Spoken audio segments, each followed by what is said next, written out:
মানস চেণ্টাৰৰ নতুন ভিডিঅ' এটালৈ সকলোকে স্বাগতম জনাইছো। তো এডিআৰই 2.0 বা অসম পুলিচৰ হ'বলগীয়া নতুন নিযুক্তিৰ বাবে লিখিত পৰীক্ষা কেতিয়ালৈ অনুষ্ঠিত হ'ব পাৰে সেই সন্দৰ্ভত মুখ্যমন্ত্ৰীক পুনৰ এবাৰ প্ৰশ্ন কৰা হৈছিল আৰু তেখেতে নতুনকৈ এটা মন্তব্য আগবঢ়াইছে। তো এডিআৰই যিসকলে অৱতীৰ্ণ হ'ব বা অসম পুলিচৰ বাবে যিসকলে প্ৰস্তুতি চলাই আছে সকলোৰে বাবে এটা ইম্পৰ্টেন্ট আপডেট। মুখ্যমন্ত্ৰীয়ে নতুনকৈ লিখিত পৰীক্ষা কেতিয়ালৈ অনুষ্ঠিত হ'ব পাৰে সেই সন্দৰ্ভত মন্তব্য আগবঢ়াইছে। তো মুখ্যমন্ত্ৰীয়ে যোৱাকালি এই মন্তব্যটো আগবঢ়াইছিল। তেখেতে কি কৈছে সেইটো মই আপোনালোকক প্ৰথমে শুনাই লৈছো, শুনি লওক।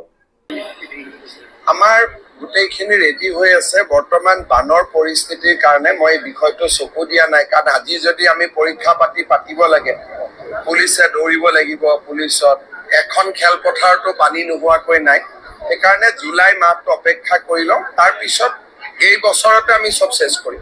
আপোনালোকে শুনিলে মুখ্যমন্ত্ৰীয়ে স্পষ্টভাৱে উল্লেখ কৰিছে যে জুলাই মাহত যিহেতু বান পৰিস্থিতি অসমৰ স্বাভাৱিক অৱস্থাত নাথাকে, গতিকে এই সময়ছোৱাত পৰীক্ষা কোনো কাৰণত অনুষ্ঠিত কৰিব পৰা নাযায়। গতিকে সকলোৱে জুলাই মাহটো অপেক্ষা কৰিব আৰু জুলাই মাহৰ পিছত যেতিয়া বান পৰিস্থিতি স্বাভাৱিক হ'ব, অসমত যেতিয়া এটা ভাল পৰিৱেশ আহিব, তেতিয়াই এই পৰীক্ষাটো অনুষ্ঠিত কৰিব। কিন্তু লিখিত পৰীক্ষা কেতিয়া অনুষ্ঠিত হ'ব সেই সন্দৰ্ভত এতিয়ালৈ অফিচিয়েলি কোনো ধৰণৰ সিদ্ধান্ত গ্ৰহণ কৰা হোৱা নাই, সেই কথা মুখ্যমন্ত্ৰীয়ে স্পষ্টভাৱে উল্লেখ কৰিছে। তো অফিচিয়েলি যেতিয়া ডেট লোৱা হ'ব তেতিয়া আপোনালোকে সেই বিষয়ে জানিব পাৰিব। কিন্তু মুখ্যমন্ত্ৰীৰ এই মন্তব্যত আপোনালোকে এটা কথা জানিব পাৰিছে যে এই বৰ্ষতে নিযুক্তিৰ প্ৰক্ৰিয়াটো সম্পূৰ্ণ কৰিব বুলি তেখেতে স্পষ্টভাৱে উল্লেখ কৰিছে। তো যিহেতু পঞ্চায়ত নিৰ্বাচন অনুষ্ঠিত হ'বলৈ গৈ আছে নৱেম্বৰ মাহত, গতিকে ইয়াৰ আগৰ ভিডিঅ'ত মই আপোনালোকক যিহেতু জনাইছিলোৱে যে ছেপ্টেম্বৰ মাহত পৰীক্ষা অনুষ্ঠিত হোৱাৰ যথেষ্ট সম্ভাৱনা আছে আৰু সেইটোৱেই হয়তো হ'বলৈ গৈ আছে, কাৰণ জুলাই মাহত অপেক্ষা কৰাৰ পিছত এটা মাহৰ ভিতৰত পৰীক্ষা অনুষ্ঠিত কৰাটো এটা সম্ভাৱনা আছে আৰু সেইটো সম্ভৱ হয়, কাৰণ যোৱাবাৰ এডিআৰই পৰীক্ষা অনুষ্ঠিত হওঁতেও তেনেকুৱাই হৈছিল। এডমিট কাৰ্ড ৰিলিজ কৰাৰ খুব সোনকালে পৰীক্ষা অনুষ্ঠিত হৈ গৈছিলে।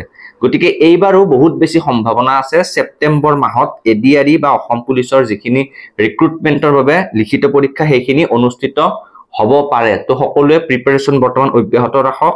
মুখ্যমন্ত্ৰীয়ে পুনৰ যিহেতু এবাৰ ক'লে যে এই বৰ্ষতে প্ৰচেছটো কমপ্লিট কৰিব, ৰিক্ৰুটমেণ্টৰ প্ৰক্ৰিয়া সম্পূৰ্ণ কৰিব, গতিকে আপোনালোকে ছেপ্টেম্বৰ মাহক টাৰ্গেট কৰি বৰ্তমান প্ৰস্তুতি অব্যাহত ৰাখক আৰু যেতিয়াই অফিচিয়েলি ডেট ঘোষণা কৰা হ'ব তেতিয়া আপোনালোকে তাৰ আপডেটছ এই চেনেলটোত লাভ কৰিবলৈ সক্ষম হ'ব। তো ভিডিঅ'টোত ইমানখিনিয়ে এটা নতুন আপডেট আপোনালোকক জনালো। যদি ভাল পালে তেন্তে লাইক কৰিব আৰু আহিবলগীয়া নতুন ভিডিঅ'সমূহৰ বাবে চেনেলটো ছাবস্ক্ৰাইব কৰি ৰাখিবলৈ নাপাহৰিব।